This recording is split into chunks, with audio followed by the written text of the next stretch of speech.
Selamat pagi, Bapak Ibu Saudara yang saya kasihi dalam Tuhan Yesus. Pagi hari ini, saya pastikan bahwa saudara semua sehat, tidak kekurangan suatu apapun, bahkan dalam minggu-minggu ini berkat Tuhan melimpah atas saudara. Bapak Ibu Saudara, pagi hari ini, saya ingin menyampaikan satu khotbah dalam bentuk pengajaran pada kita semuanya. Dan judul khotbah ini adalah lain daripada yang lain. Saya berikan judul Sampah yang Bernilai. Bapak Ibu Saudara, kurang lebih 15 tahun yang lalu, keadaan sampah di Indonesia begitu mengkhawatirkan sehingga diperkenalkan suatu alat untuk mengatasi sampah yang bernama incinerator. Insineransi adalah suatu proses treatment sampah dengan membakar komponen organik dalam sampah dengan temperatur tinggi di dalam tanur. Keuntungan yang dihasilkan adalah sampah yang terbakar berbentuk bongkahan yang dapat digunakan untuk pembuatan jalan dan lain sebagainya. Panasnya menghasilkan daya listrik yang dapat dijual kepada masyarakat dan juga kepada yang lain. Menilik hal sampah, tentunya bila itu dikelola dengan baik, akan membawa manfaat yang positif bagi lingkungan maupun manusia yang lain, asalkan prosesnya tepat guna. Kita mengenal dalam masyarakat kata sampah masyarakat, yang telah diberi stigma sebagai orang yang sudah tidak berguna dalam masyarakat. Sedangkan lembaga pemasyarakatan dapat diartikan suatu tempat sebagai proses untuk mengembalikan mereka ke dalam masyarakat dengan mengembalikan harkat dan martabat mereka, dan tentunya dengan harapan mereka akan kembali bermanfaat bagi masyarakat dan negara. Pertanyaannya yang perlu kita jawab hari ini. Yang pertama, Bapak Ibu, dapatkah masyarakat menerima mereka kembali sebagai seorang manusia biasa yang tidak luput dari kesalahan atau menjauhi mereka? Yang kedua, bagaimanakah Allah memandang kita yang mewarisi dosa pemberontakan terhadap hukum Allah oleh Adam dan Hawa, nenek moyang kita itu? Dan yang ketiga, apakah Allah memberikan stigma seperti kita memberi stigma kepada sampah masyarakat? Bapak Ibu Saudara yang kasih dalam Tuhan, pertanyaan ini perlu dijawab secara alkitabiah. Banyak orang Kristen, bahkan murid-murid Tuhan sendiri pada awalnya tidak mengerti tentang ajaran yang diberikan oleh Yesus karena pengalaman dan keterbatasan mereka. Bahkan ketika Yesus membawa murid-murid untuk merayakan Paskah dan mereka diperkenalkan dengan sesuatu yang berbeda, murid-murid hanya mengerti bahwa Paskah adalah suatu peringatan sesuai dengan adat Yahudi. Bagaimana Allah membawa mereka keluar dari Mesir dan menjadikan mereka bangsa yang besar sesuai nubuatan yang pernah disampaikan. Malam itu, Yesus memperkenalkan pada mereka sesuatu yang sangat-sangat berbeda. Ia mengatakan bahwa bukan oleh karena darah anak domba yang disapukan pada ambang pintu orang Israel di Mesir pada saat itu, ketika mereka dibebaskan, tetapi ia menunjuk pada dirinya sendiri. Ia mengungkap dirinya sebagai anak domba Paskah yang disembelih di Mesir.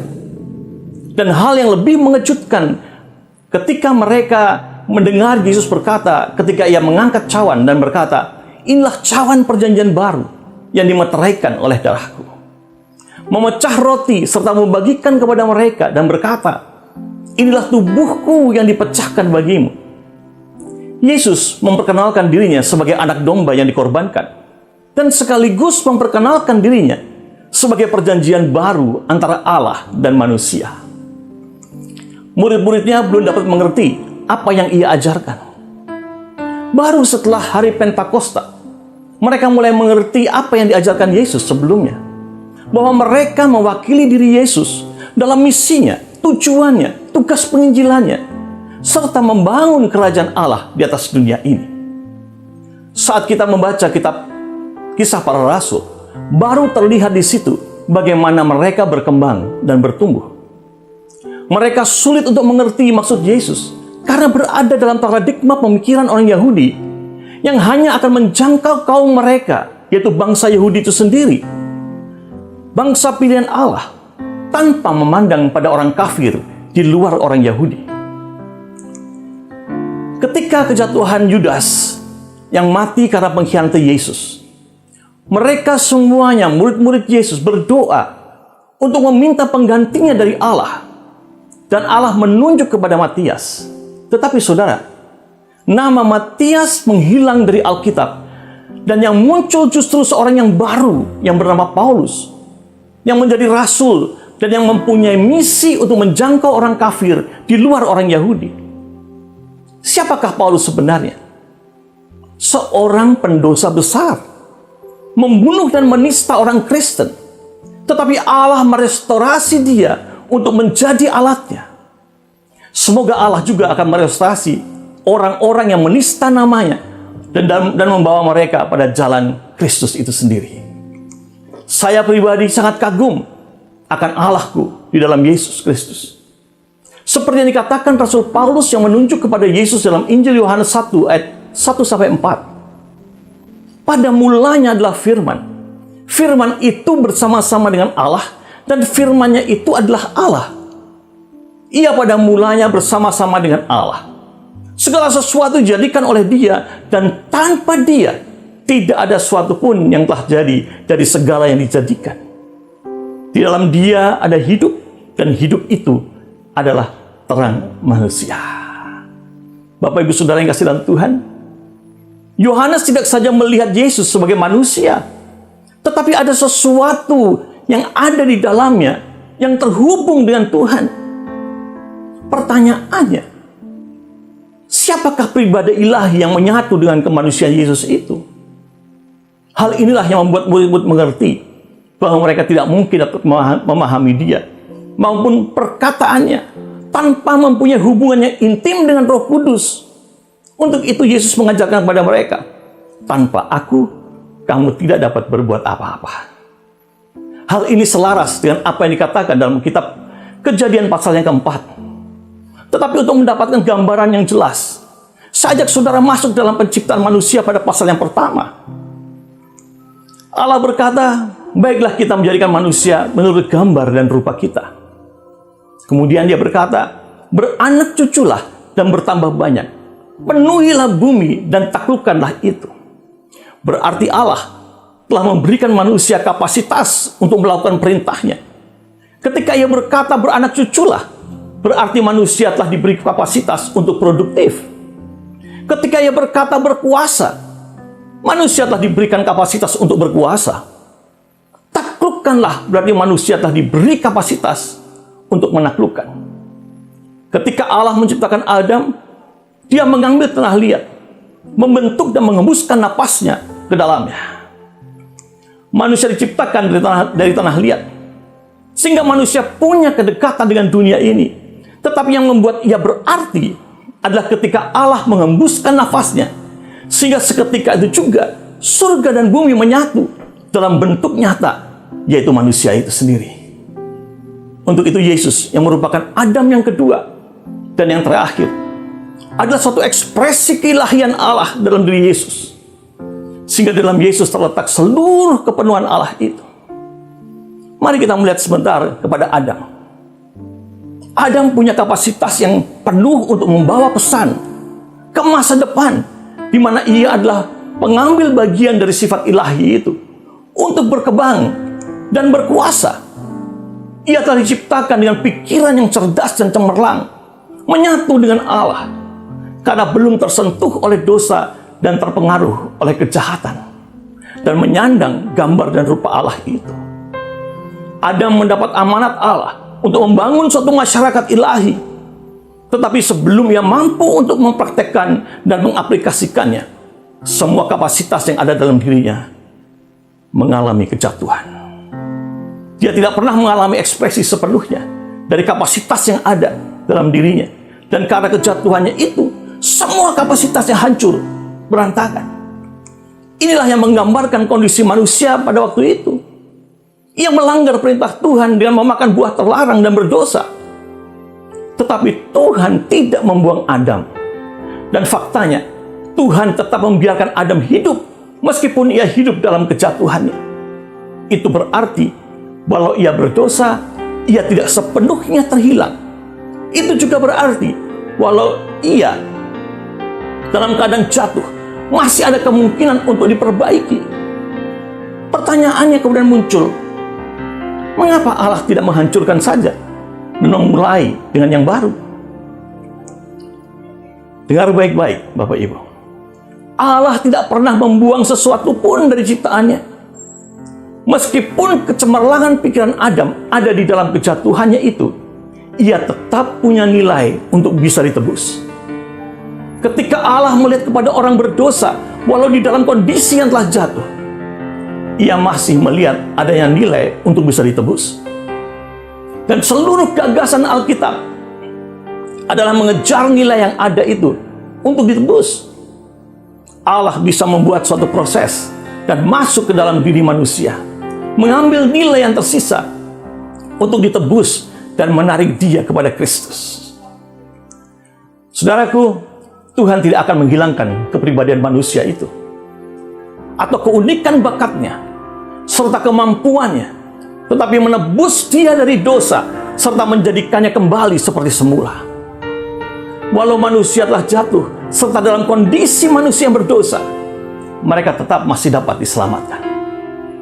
Sekarang Adam dan Hawa punya keturunan seperti yang tertulis dalam kitab Kejadian 4. Mereka melahirkan Kain dan Habel. Secara genetik, spiritual, kecerdasan dan fisik, Adam menurunkan rupa dan gambar Allah pada mereka. Adam yang serupa dan segambar dengan Allah juga mewariskan kondisi kejatuhannya kepada Kain dan Habel, yang dimanifestasikan dalam dua hal. Dalam diri Kain terdapat kondisi kejatuhan yang lebih besar, sedangkan dalam diri Habel diwariskan keinginan Adam untuk lepas dari kondisi kejatuhannya dan memperbaiki hubungannya dengan Allah, serta keinginannya untuk ditebus. Di sini kita bisa melihat munculnya sesuatu yang jahat dan yang baik dari seorang manusia yang bernama Adam. Sehingga manusia yang hidup di zaman Adam dan sesudahnya lahir dengan dua kondisi tersebut, yaitu baik dan jahat yang hidup di tengah masyarakat. Konflik antara Kain dan Habel sangat nyata, di mana Kain ingin mempolakan bagaimana sebenarnya hubungannya dengan Allah, sedang dari Habel ia hanya mengajukan pertanyaan, apa yang seharusnya aku lakukan? Habel mengorbankan korban domba sulung, yakni lemak-lemaknya, sedangkan Kain sebagai seorang petani yang mempersembahkan sebagian dari hasil tanahnya, dan Tuhan dipaksa untuk menerimanya. Bapak Ibu, seandainya Tuhan menerima persembahan Kain, maka Kainlah yang menjadi Tuhan, karena dia memaksa Tuhan untuk menerima sesuai dengan hubungannya yang jauh dari Tuhan. Tapi Tuhan menentukan untuk tidak menerima karena dia adalah Tuhan. Tuhanlah yang menentukan mana yang jahat dan mana yang baik, mana yang bersih dan mana yang tidak bersih, mana yang haram dan mana yang halal. Hal seperti inilah yang membingungkan Petrus. Sebagai seorang Yahudi, ia tahu mana yang haram dan yang mana yang halal. Tapi ketika ia berada di loteng dan menerima penglihatan tentang hewan-hewan yang haram, dan Roh Kudus berkata kepadanya, sembelihlah dan makanlah. Saudara, tradisi Yahudi berkata, jangan sampai ada sesuatu yang haram menyentuh bibirmu. Tetapi Tuhan merubah aturannya dan mengatakan, aku telah menghalalkannya. Jangan engkau mengatakan haram pada apa yang aku katakan halal. Dan setelah itu Allah mengutus Petrus ke rumah Kornelius, seorang Romawi, untuk menyampaikan firman Tuhan yang sebenarnya bagi orang Yahudi haram untuk memasuki rumah orang kafir. Allah lah yang berdaulat untuk menentukan mana yang haram dan halal, mana yang bersih dan mana yang tidak bersih. Bukan kita atau orang lain. Dalam kisah Kain dan Habel, kita semua tahu bahwa Kain membunuh Habel. Dalam keadaan jatuh dan dosa, Kain masih punya kapasitas untuk berkembang, punya kuasa untuk berkuasa, punya kuasa untuk menaklukkan, tapi jauh daripada Allah. Dan ia membangun sebuah kota yang diberi nama Henokh, yang diambil dari nama anaknya. Kain di sini terlihat masih penuh dengan mandat yang diberikan pada ayahnya, tetapi ia melakukan dengan caranya sendiri. Jadi ia memimpin pengikutnya untuk membangun suatu masyarakat di dalam kota tersebut. Saudaraku, bagaimana bentuk masyarakatnya? Kita akan pelajari minggu depan. Jadi saya sangat mendorong Anda untuk bersama dengan keluarga mendengarkan kembali bagian kedua pada minggu yang berikutnya dari seri ini, sehingga kita punya pengertian yang dalam betapa berharganya kita saat diciptakan Allah, walau dalam perjalanannya telah rusak oleh karena dosa. Mari kita berdoa. Kami sungguh bersyukur kepadamu ya Tuhan. Terima kasih buat pengertian-pengertian baru yang Kau berikan pada kami. Terima kasih buat pengajaran-pengajaran baru yang Kau berikan kepada kami, sehingga kami boleh mengerti ya Tuhan, rencana Tuhan dari awal sampai kepada hari ini. Dan kami mengikuti perjalanan-Mu ya Tuhan Yesus. Kami percaya Tuhan, setiap orang yang mendengarkan firman-Mu ini, mereka akan diberikan pengertian, mereka akan diubahkan, dan mereka akan menemukan Kristus Yesus, Juru Selamat dan Penebus kami. Terima kasih ya Bapak. Kiranya Kau memberkati setiap mereka yang mendengarkan firman-Mu ini. Berkati secara berlimpah ya Tuhan. Dalam nama Bapa, Anak, dan Roh Kudus. Dalam nama Tuhan Yesus Kristus. Amin.